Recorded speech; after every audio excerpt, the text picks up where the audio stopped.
cried, I laughed, I loved every character. So I definitely waited too long to film this book haul because I feel like a lot of the books I've already read. I would really recommend this to anyone because I think it's such a good, powerful story.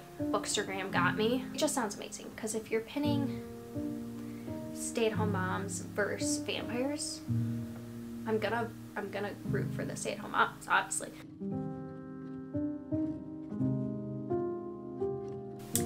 Hi, welcome back to my channel. I'm Bree if you're new here. I make bookish content like reading vlogs and just other book recommendations. And today's video is going to be a big book haul. I try to buy a lot of my books secondhand or I'm gifted books, and so this is going to be a pretty big haul, but this is also, I want to say that this is over months period, and I'm not gonna lie, in October I got a little carried away with books. So yeah, so I think I'm gonna do a couple piles. So I have gifted books, and then I have books I found thrifted, and then I have books that I just bought myself. And sorry if I sound kind of strange, I am getting over a cold, so there's that. But yeah, without further ado, let's get into the books. So I'm gonna start with my books that I was gifted. My sister recently moved, and when she was moving she gave me this book. It's called Paper by Mark Kurlansky, and it's a nonfiction book basically about the history of paper, and I really like books like this. I've read a couple different ones, and this has actually been on my TBR for a while. I like to read these kind of nonfictions. So she had it and she said she wasn't going to read it right away, so she let me borrow it. So I hope to read this soon. Basically it's just following paper and its history and how that has affected different societies and things like that. So the next one is The Last Graduate by Naomi Novik. I got this from my sister-in-law, and this is the second in the series. So the first one is A Deadly Education. And she had read both of them, and so she gave me the first one and I liked it, and so she gave me the second one after she had read it. The first book follows our main character, Elle, and she is at a school of magic where basically the school is like teaching you your magic, but there's things that are hunting you in the school, and that's kind of how you're kind of thrown in. So it's a very dangerous school, and seniors have to fight their way out, and she is a junior, and there is another guy, Orion, who is saving a bunch of people, specifically her too. And their encounters are what are a catalyst for the rest of the series. The next book is Ace of Spades by Farida Abike-Eyimide. I believe that's how it's pronounced. And this follows two students who are in line to be valedictorian, and they're kind of competing. And ultimately they start getting text messages that can threaten to ruin them, so they must be hiding some secrets, and then I think it is about them trying to make these secrets stay hidden. So I've heard a lot of people reading this on BookTube and Bookstagram, and it just looks really good. I knew that I've been really into YA, like mystery thrillers, because I like adult ones, but I haven't really dove as much into the YA at least in a long time. And I read A Good Girl's Guide to Murder, which is actually the book haul, and I really liked it, so I picked this one up because it sounds really good. I've heard some mixed reviews, but I think everyone's pretty much given it like 3 or more stars that I've seen. So yeah, I'm really excited to pick this up. It seems really good, and I'm here for it. So the next book I have is We Hunt the Flame by Hafsa Faisal, and this is following two different characters, so it's a dual perspective YA fantasy. And the first character is a young woman, and she is disguising herself as a man so that she may fight. And women aren't allowed to do that, and so she is undercover basically, and if she is found out she could be killed. The second character is the Prince of the King, and he is known as the Prince of Death, and he is on a quest to assassinate anyone who opposes his father. So they are both sent on missions separately to find a lost artifact that can either save them, or I believe for the king is to destroy this.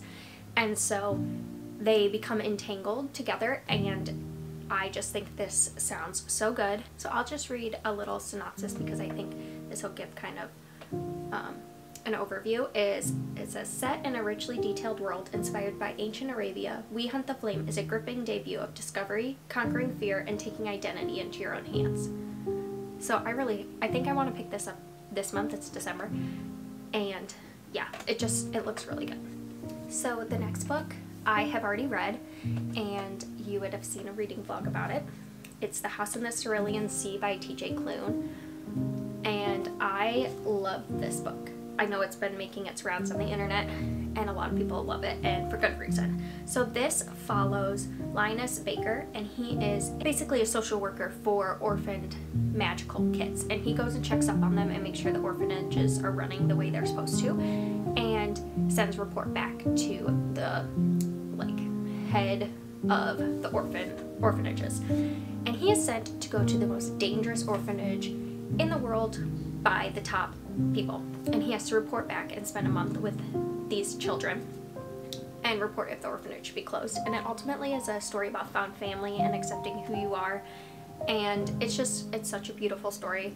I cried, I laughed, I love every character, and it's such a wholesome story. And so if you haven't checked it out, I would highly recommend it because it is just such a good book. So I definitely waited too long to film this book haul because I feel like a lot of the books I've already read. But my mom got me this one, which is Bloodless by Douglas Preston and Lincoln Child.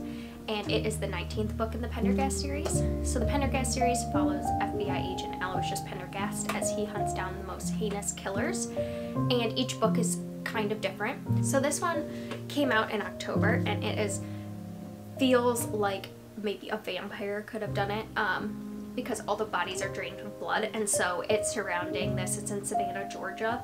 There's this superstition going around that it's a vampire, while also Pendergast and his partner Cold Moon are trying to figure out what actually happened. And so for the 19th book, I don't want to go too far into it, but really love the series. So I have two left, and the first one is A Good Girl's Guide to Murder by Holly Jackson. And I want to say a little trigger warning: if you are sensitive to topics of suicide, it will be mentioned.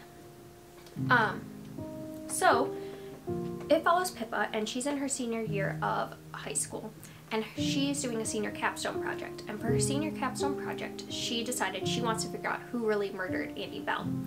And Andy Bell has been missing for years. No one has found her body, but it is widely believed in the town that her boyfriend Sal killed her because a lot of evidence was pointing to him, and then he one day goes into the woods and he commits suicide. And Pippa doesn't believe that he really did that, and she is skeptical of if he really killed himself. So she ends up hooking up with his brother, and they go and kind of try to figure out what actually happened, and a whole mystery unravels.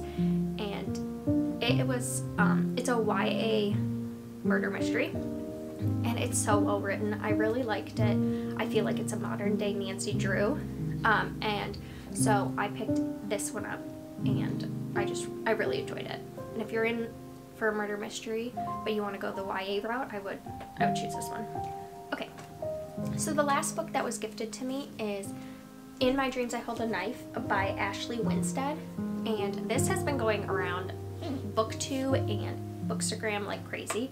So it is a murder mystery that's following, I don't know if it's dual perspective or just single perspective, but 10 years prior, a girl was murdered in this group of friends, and now it's 10 years later, and the 6 friends are brought back into this murder to figure out what really happened. And it sounds like it follows just maybe one person, Jessica. They're all reunited and basically forced to confront what happened. I have been staying a little ignorant of what this is truly about because I like to go into mystery thrillers not really knowing, so I'm not gonna give more than that, but sounds so good. I know Kayla from Books and Lala read this and really enjoyed it, and I've seen a couple other people really like it, so I'm excited to read it.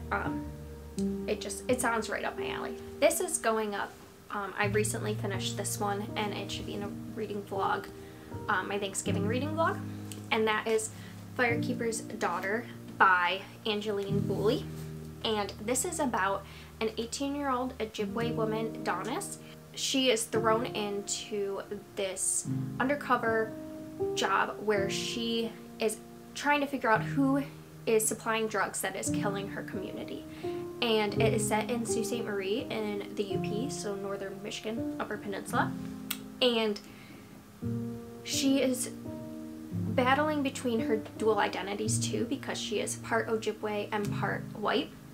And so she's feeling the effects of being kind of in both communities.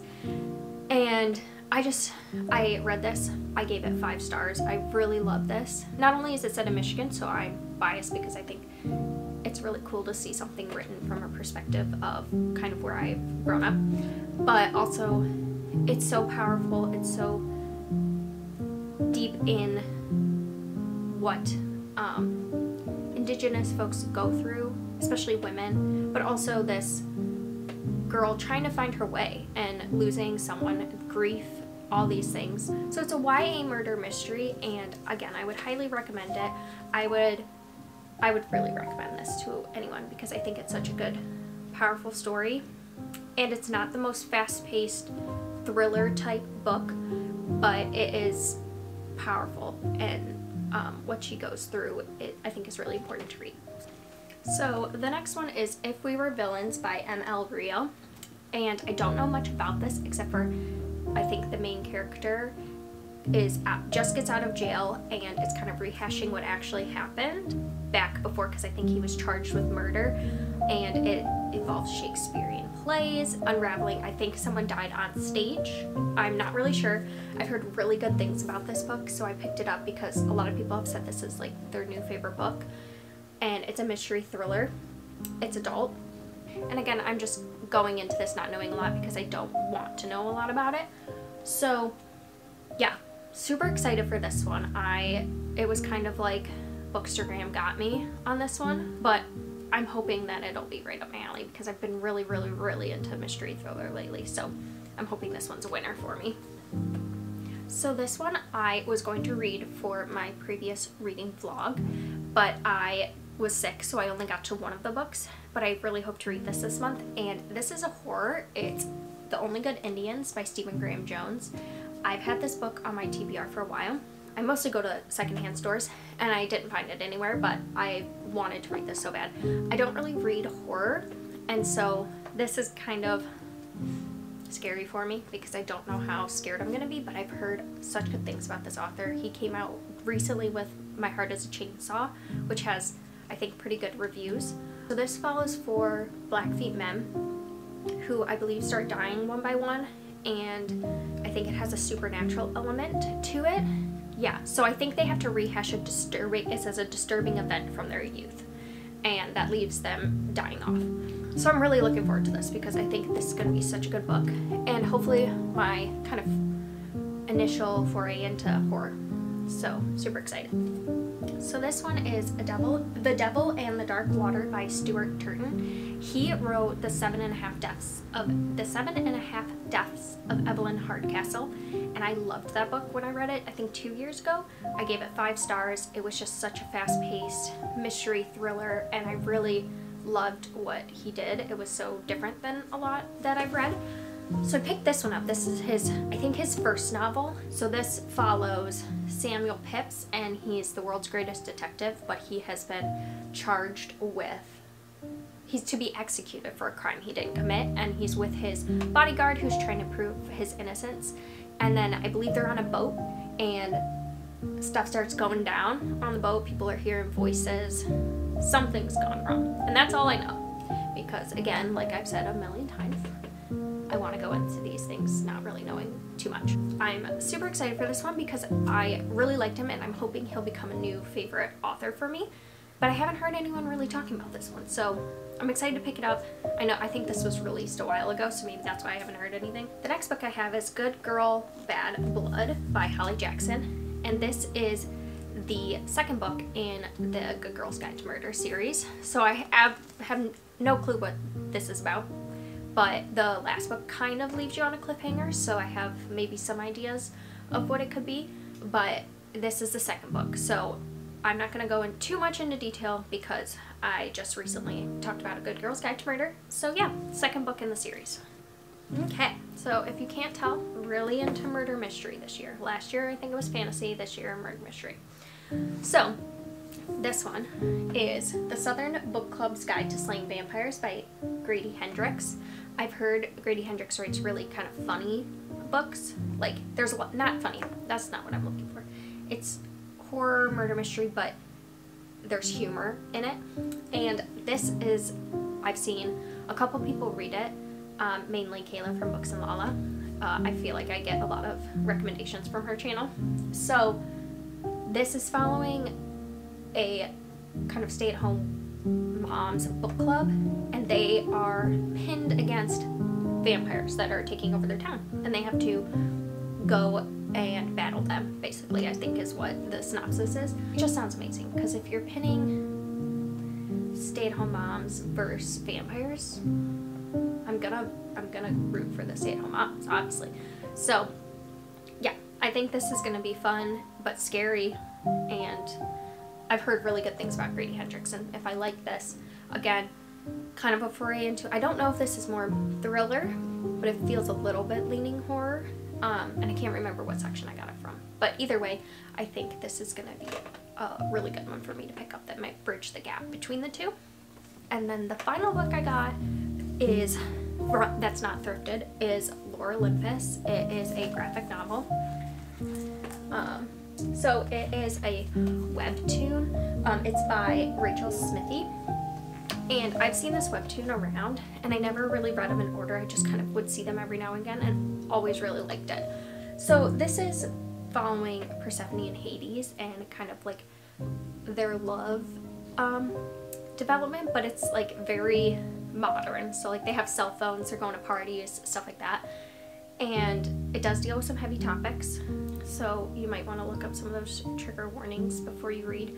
But I love the art style, and I love the story. They feel so relatable, and so yeah, I am really happy I have this. So now we're into my thrifted books. So I get a lot of these from either half price books, we have those here in Indiana, or like just general thrift stores.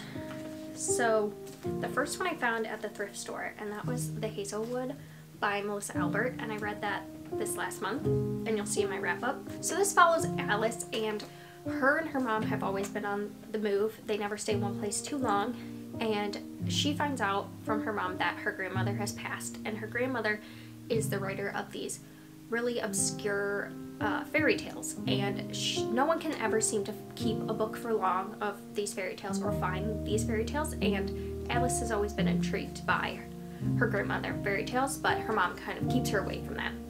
And when her grandmother dies, then her mother goes missing, and Alice is kind of launched into this world that her grandmother has been a part of for so long, and has to figure out what happened to her mom, and kind of discovers who she really is along the way. I really enjoyed it, and I think if you're into fairy tales, this might be a good book for you. So that's The Secret of Nightingale Wood, and this follows Henrietta, and it's 1919, and her mom's ill, and her dad is working abroad, and her nanny Jane doesn't really believe that Henrietta is seeing things in the woods like she says. Her brother has recently passed, so there's also that trauma involved. It's about family, but also there's a doctor that doesn't really take her seriously, and it's very sinister, and I really I felt this was like thriller, like it's a middle grade thriller almost to me. And this by, I didn't say, Lucy Strange, and I think she came out with another book. I've seen someone else talk about it from Gavin from How to Train Your Gavin. I believe he talked about it, and I can't remember the name, but I definitely want to pick it up because I've never read some middle grade so disturbing, but I really liked this book. So that's that one, and I got that at the thrift store.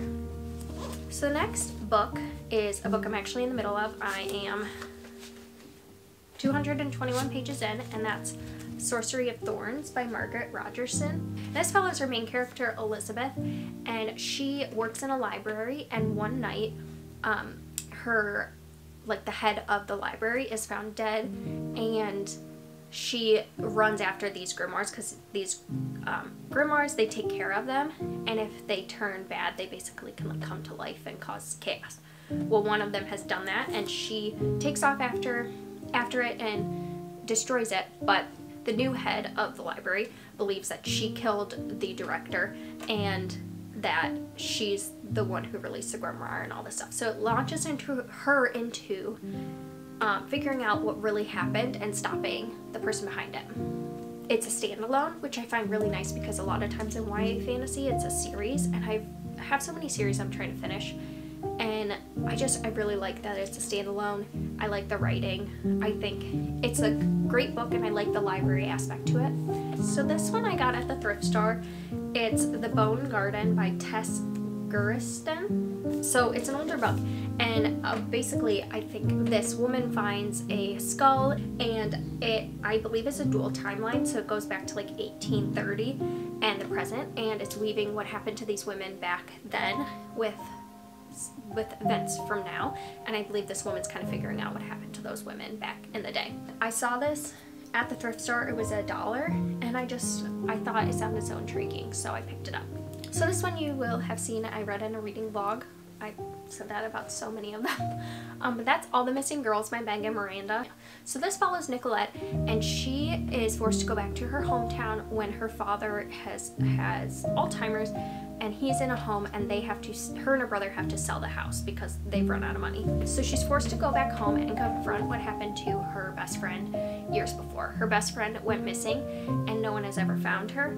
And this goes from day 15 of when she gets back, so like 15 days after she first arrives, and then it goes back in time, and another girl on the first day of that has gone missing as well.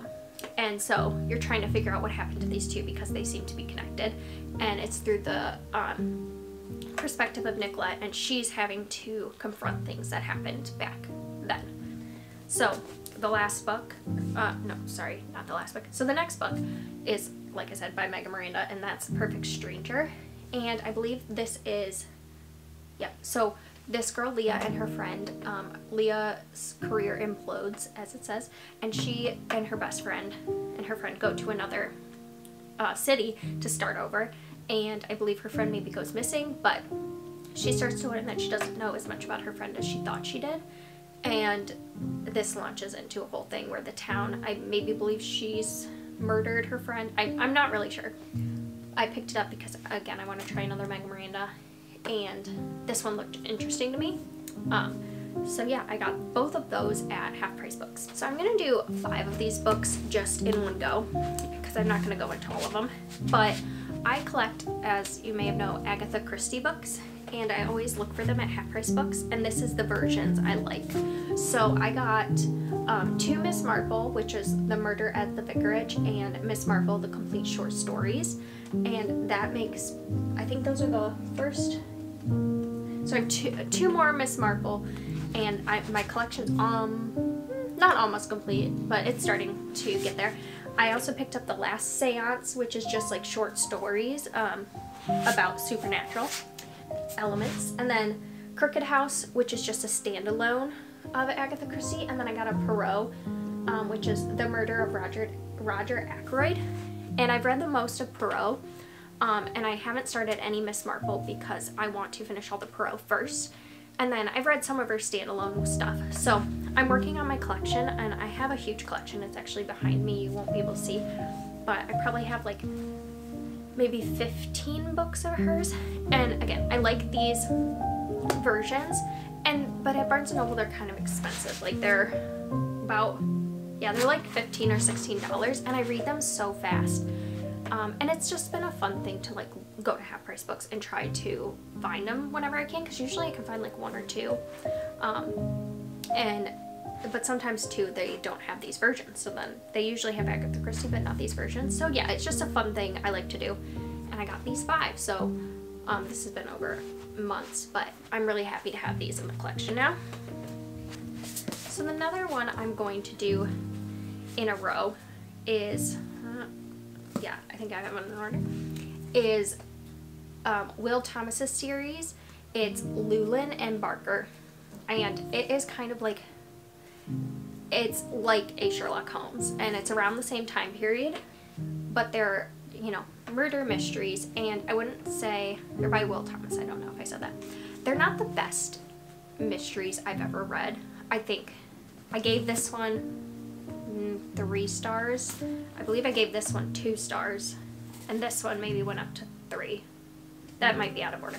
They could be better written, but they're really easy, and they're kind of good, like, ones I like to add in when I've read a lot of like heavier stuff, even though the topic's kind of heavy. It's just, I really like detective mysteries, and so they just are kind of comforting to me.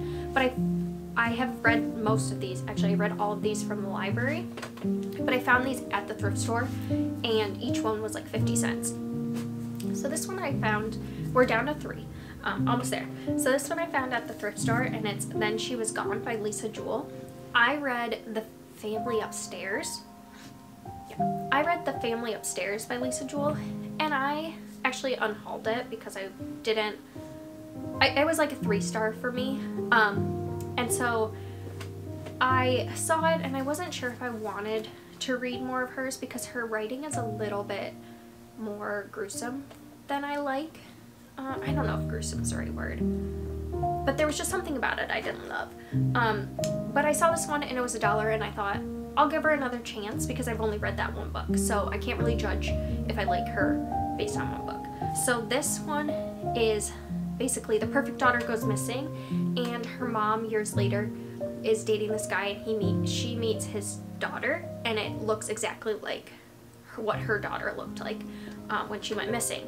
And so I think it unravels the story of like what actually happened to her daughter, and we don't know, is this girl her daughter? It's actually her daughter looks like what she would have looked like if she had grown up, something like that. So there's just this whole mystery of like what actually happened to the daughter. Is this her daughter? We don't know. Last 2. So this one is In a Dark, Dark Wood by Ruth Ware. I have actually no idea what this is about, and there's nothing on the back. It's just like telling you praise, but it's just saying read it on a dark, stormy night, and it'll appeal to fans of Gone Girl and The Girl on the Train. So I have no idea what this is about, but I saw this at the thrift store for $1, and I have another Ruth Ware book, which is the last book that I want to read, and I've heard really good things about her. I've heard mixed reviews of The Turn of the Screw. Is it The Turn of the Screw? Something. It's got a key. The Turn of the Key? The Turn of the Key. The Turn of a Screw is a classic. And so I saw this, and I thought, it's $1, I'll pick it up, and if I like the other one, I'll read this one, and if not, I can pass it along to someone else who would like it. So this is the last book. It's The Lying Game by Ruth Ware. I think this is following a couple friends, and I believe one of their friends passed away or was murdered, and then they get a text that launches them back into what happened, and it's kind of like some of the other books I've mentioned before. But again, I've heard good things about Ruth Ware, and I saw this at Half Price Books, and I wanted to give it a try. I was gonna read it in November, but I just didn't get to it, so maybe in December. I'm not sure. But that's the last book. So thank you for joining me. My tea is a little cold now. I hope you enjoyed. I hope this gives you some ideas of stuff to read. And yeah, I think that was about 30 books, and I normally don't have that many. I got a little carried away these past few months, but if you haven't subscribed, please subscribe. I would really appreciate it. And if you let me know in the comments what other kind of videos you'd like to see, I would do my best to make those happen. Yeah, and I just thank you for joining me. I really appreciate it, and I enjoy talking about books, and so I'm happy to have this little community to do that.